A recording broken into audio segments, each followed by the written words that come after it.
I used to think growing old would look like those soft focus commercials. Two people in matching rocking chairs, warm blankets, sunset behind them.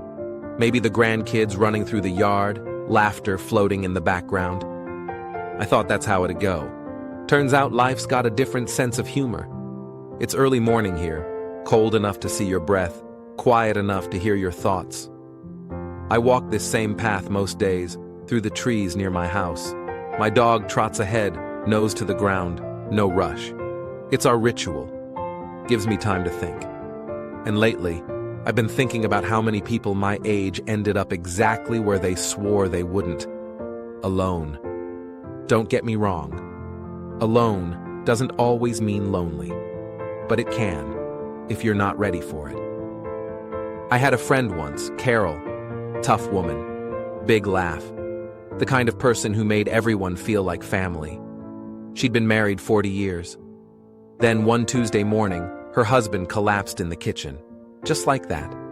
Gone. A few weeks later, she told me, I didn't even know the password to our Wi-Fi, or how to change the smoke detector batteries. That might sound small, but it's never just about the Wi-Fi, is it?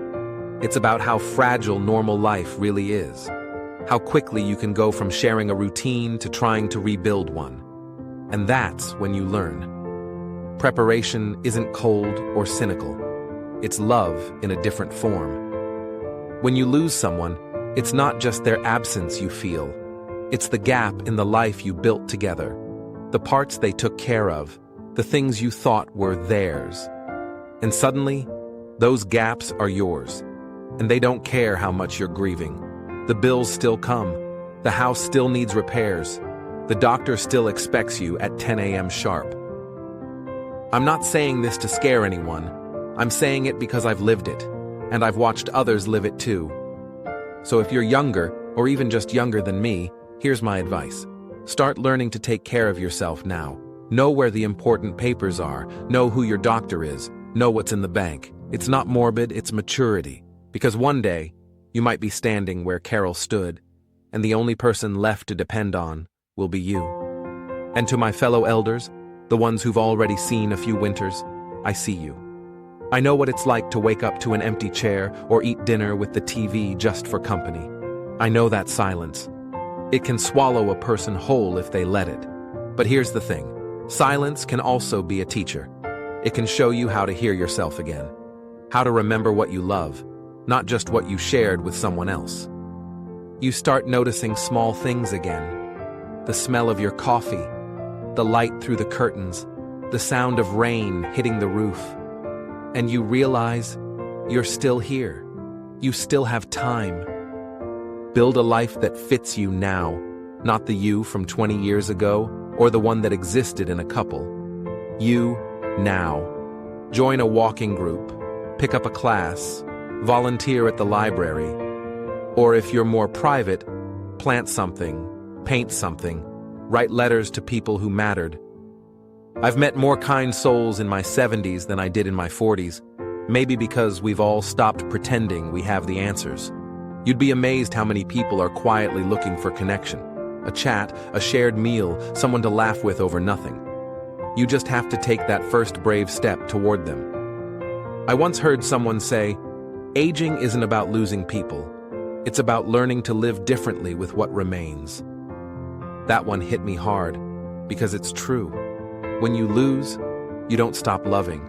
You just learn to carry that love in new ways. Sometimes that means doing life alone for a while, but not lonely. So if you're listening to this and you're thinking, yeah, that's me, take heart. You're not broken. You're just in a new chapter. Don't wait for someone else to save you. Don't wait for perfect company. Go out and find your own rhythm. Take yourself to lunch. Learn something new. Smile at a stranger. Because life doesn't stop being beautiful just because it gets smaller. It just asks you to look closer. And if you take one thing from me today, let it be this. Be ready, not scared. Independent, not isolated. And proud, because you've already survived 1,000 endings and somehow kept going.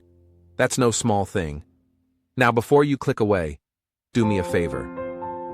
If this talk gave you something to think about, a little comfort, or even just a reminder you're not alone, stick around. There are more of us here than you realize. Hit subscribe if you'd like to keep sharing these quiet conversations. Maybe tap the like button too, not for me, but so this finds someone who's sitting in their kitchen right now, wondering if anyone understands, because we do. We're all walking this road together, one step, one sunrise, one story at a time.